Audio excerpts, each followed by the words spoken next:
राजधानी भोपाल से खबर, जहां पर बीजेपी अपने कार्यकर्ताओं को प्रशिक्षित कर रही है।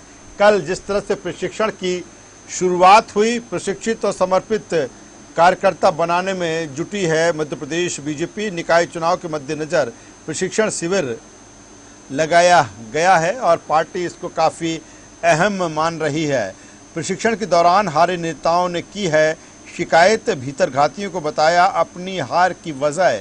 जिस तरह से मध्य प्रदेश में 28 विधानसभा सीटों पर उपचुनाव हुए और उपचुनाव में कई बीजेपी के कैंडिडेट जिस तरह से पराजित हुए हैं, उसके बाद शिकवा शिकायत का दौर लगातार चल रहा है। रघुराज कंसाना ने जिस तरह से शिकायत की है कि पार्टी के कई नेताओं ने उनके समर्थन में काम नहीं किया, हार की वजह ये रही और पार्टी अब इस पूरे मामले का विश्लेषण कर रही है। पार्टी के वरिष्ठ नेता भीतर घातियों की बनाएंगे लिस्ट। लगातार जो शिकायतें मिली हैं इस चुनाव में, उसकी बाकायदा एक लिस्ट बनाई जाएगी। पूरी समीक्षा पार्टी करने में जुटी हुई है, जहां अलग अलग क्षेत्रों से ये शिकायतें आई हैं कि कई नेताओं ने बीजेपी उम्मीदवार के लिए काम नहीं किया।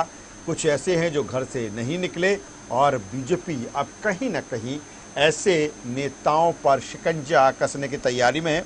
ज़्यादा जानकारी के साथ नीरज श्रीवास्तव, संवाददाता भोपाल, सीधे लाइव हमसे जुड़ रहे हैं। नीरज, कल जिस तरह से बीजेपी कार्यकर्ताओं का प्रशिक्षण शिविर शुरू हुआ, क्या कुछ रहा? देखिए, जिस तरह से उपचुनाव की बात की जाए उसमें मेरी करारी हार के बाद यहाँ अभी कांग्रेस की अगर यदि बात की जाए तो अभी से बंधन में लगी है, लेकिन बीजेपी ने आगामी चुनाव तैयारियां है वो यहाँ पर शुरू कर दी है। कल एक प्रशिक्षण शिविर कल से जो शुरू किया गया, अब वो प्रशिक्षण 15 दिसंबर तक चालू रहेगा, जिसमें हर बूथ के 40 कार्यकर्ताओं को एक ट्रेनिंग दी जाएगी, प्रशिक्षण दिया जाएगा। जिस प्रशिक्षण में जिस तरह से जो योजना है, चाहे वो केंद्र सरकार की हो, मोदी सरकार की हो या फिर शिवराज सरकार की हो, उनके बारे में एक बुकलेट भी उनको दी गई है। अब उस बुकलेट को ले जाके उनको, उनकी जिम्मेदारी है जो बूथ कार्यकर्ता है कि उसको जन जन तक पहुंचाए, जनता तक जो पीएम मोदी द्वारा किए गए काम है उनको पहुंचाए और शिवराज सिंह चौहान द्वारा प्रदेश में जिस तरह से काम किए गए उनको पहुंचाए। क्या नीरज कार्यकर्ताओं को अगला टास्क नगरीय निकाय जो चुनाव है उसको लेकर दिया जा रहा है? जी बिल्कुल, जाहिर सी बात है कि अब इस तरह का प्रशिक्षण जो दिया जा रहा है, आगामी चुनावों की जो तैयारी बीजेपी के द्वारा यहाँ शुरू कर दी गई है। अब नगरीय निकाय चुनाव होने, हालांकि कांग्रेस इसे अप्रत्यक्ष प्रणाली से करवाना चाहती थी, लेकिन अब जब शिवराज सरकार दोबारा से आई तो उन्होंने इसको प्रत्यक्ष प्रणाली से चुनाव करवाने की बात यहाँ पर कही है। तो अब कहीं ना कहीं बीजेपी ने इसकी जो शुरुआत कर दी है। वहीं अब कल जो प्रशिक्षण कार्यक्रम के दौरान कुछ जो ऐसे प्रत्याशी आए जो चुनाव हार चुके हैं बीजेपी से, उनका दुख साफ झलका। वहां पर उन्होंने कहीं ना कहीं बीजेपी के जो भीतरघात की बात की और उसकी शिकायत भी की। यही मैं आपको एक बात और बताना चाहूंगा कि ज्योतिरादित्य सिंधिया स्वयं संघ कार्यालय पहुंचे और उन्होंने भी संघ कार्यालय में संघ के वरिष्ठ नेताओं से इस बारे में बात की कि जिस तरह से उनके जो समर्थक थे जो चुनाव हार चुके हैं, उनके साथ जो भीतरघात हुआ उसके बारे में जानकारी दी। साथ में आगामी चुनाव को लेकर उनकी रणनीति बनी। तो जाहिर सी बात है, अब चुनाव की तैयारियां जो है बीजेपी ने जोर शोर से अभी से शुरू कर दी है। जी नीरज, एक सवाल यहाँ पर ये बनता है कि अगर टीम वीडी शर्मा की बात करें जो नई कार्यकारिणी बनना है, हालांकि कई बार जब उनसे पूछा गया कि आपकी टीम कब आएगी तो वो कहते हैं तैयार है, किसी भी समय आ सकती है। क्या लगता है, किस तरह की जानकारी है, क्या नई कार्यकारिणी कब तक घोषित कर सकते हैं बीजेपी के प्रदेश अध्यक्ष वीडी शर्मा? जी बिल्कुल, जिस तरह से कार्यकारिणी की यदि बात की जाए तो कई बार हम लोगों ने प्रदेश अध्यक्ष से स्वयं बात की तो उन्होंने जल्द से जल्द कहा कि कार्यकारिणी घोषित की जाएगी।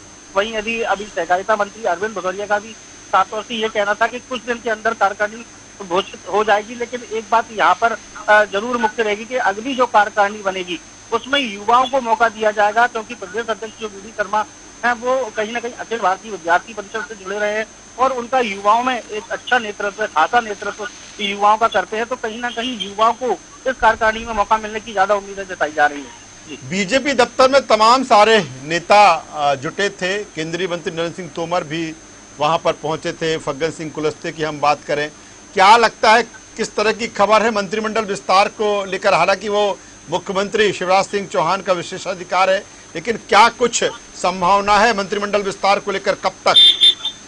जी बिल्कुल, देखिए मंत्रिमंडल का जो विस्तार है उसके बारे में जब केंद्रीय मंत्री नरेंद्र सिंह तोमर से भी पूछा गया तो उनका साफ तौर से कहना था कि ये जो मंत्रिमंडल विस्तार का काम वो सीएम के क्षेत्र का है और सीएम का एक अधिकार है, तो उस मंत्रिमंडल विस्तार को कहीं ना कहीं सीएम करेंगे। लेकिन फिलहाल मुख्यमंत्री शिवराज सिंह चौहान साफ तौर से मना कर चुके हैं कि अभी फिलहाल मंत्रिमंडल विस्तार की किसी प्रकार की कोई संभावना नहीं है, आगे इस पर विचार किया जाएगा। लेकिन जब विभागों का जो बंटवारा है, विभागों के बंटवारे की बात की जाए तो कुछ मंत्री जो उस समय जिन्होंने इस्तीफा दे दिया था क्योंकि उनका कार्यकाल खत्म हो गया था, उनके विभागों का बंटवारा होना है तो वो जल्द से जल्द कर दिया जाएगा। लेकिन नीरज, यहाँ पर बड़ा सवाल अभी इस बात को लेकर है। ठीक है, सीएम ये कह चुके हैं कि मंत्रिमंडल का विस्तार अभी फिलहाल नहीं, लेकिन दो मंत्री ऐसे हैं जो, अगर हम बात करें गोविंद सिंह राजपूत की और तुलसी सिलावट की, ये कहा जा रहा है कि इनको जल्द से जल्द मंत्री पद की शपथ दिलाई जाएगी क्योंकि अब ये मंत्री नहीं है। जी बिल्कुल, क्योंकि इनका कार्यकाल खत्म हो गया था तो इनके द्वारा जो इस्तीफा दे दिया गया था, जो गोविंद सिंह राजपूत हैं और तुलसी सिलावट है, फिलहाल वो मंत्री नहीं है, लेकिन जल्द से जल्द उनके विभागों का बंटवारा करके उनको जल्द से जल्द शपथ करवाने की यहाँ पर रणनीति बनाई जा रही है, जिसको लेकर भी बैठक हो चुकी है। ज्योतिरादित्य सिंधिया स्वयं 1-to-1 चर्चा संघ से भी कर चुके हैं और कल जो केंद्रीय नेता नरेंद्र सिंह तोमर भोपाल आए थे और प्रदेश अध्यक्ष वी.डी. शर्मा, उनसे भी लगभग चर्चा तय हो चुकी है। क्या आखिर में एक सवाल यहाँ पर नीरज, जो ऐसे जो विधायक थे कांग्रेस छोड़ बीजेपी में आए, उपचुनाव लड़े और वो हार जाते हैं, उनमें 3 मंत्री भी शामिल हैं, इनको लेकर क्या कुछ बीजेपी की तरफ से खबर है कि क्या इनको निगम मंडल में एडजस्ट किया जाएगा? क्या कुछ रणनीति रहेगी इनको लेकर, क्योंकि ज्योतिरादित्य सिंधिया इस समय एमपी के दौरे पर हैं?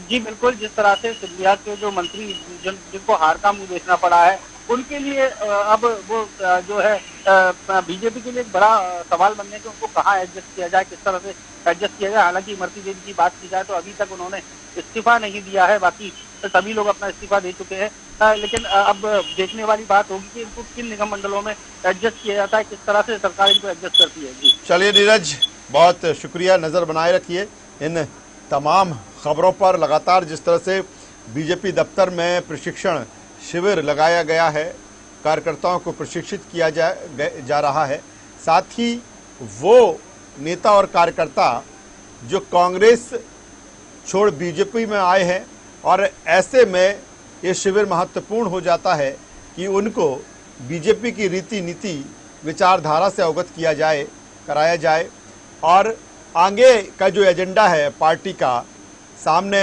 पंचायत चुनाव हैं, नगरीय निकाय चुनाव हैं, उनको लिए भी तैयारी करना है और यही कारण है कि काफ़ी महत्वपूर्ण ये प्रशिक्षण शिविर। इसके अलावा तमाम जो मुद्दे पार्टी से जुड़े हैं या सरकार से जुड़े हैं, उन पर भी आगामी समय में फैसला होना है। खासतौर पर मंत्रिमंडल विस्तार की हम बात करें, फिर ऐसे 2 मंत्री जो रहे, अभी उपचुनाव जीत कर आए, तुलसी सिलावट और गोविंद सिंह राजपूत, उनको कब शपथ होगी, ये भी अभी एक सवाल है। हालांकि जिस तरह से कहा जा रहा है कि इन दोनों को जल्द मंत्री पद की शपथ दिलाई जाएगी। बुलेटिन में रुक करेंगे अगली खबर की।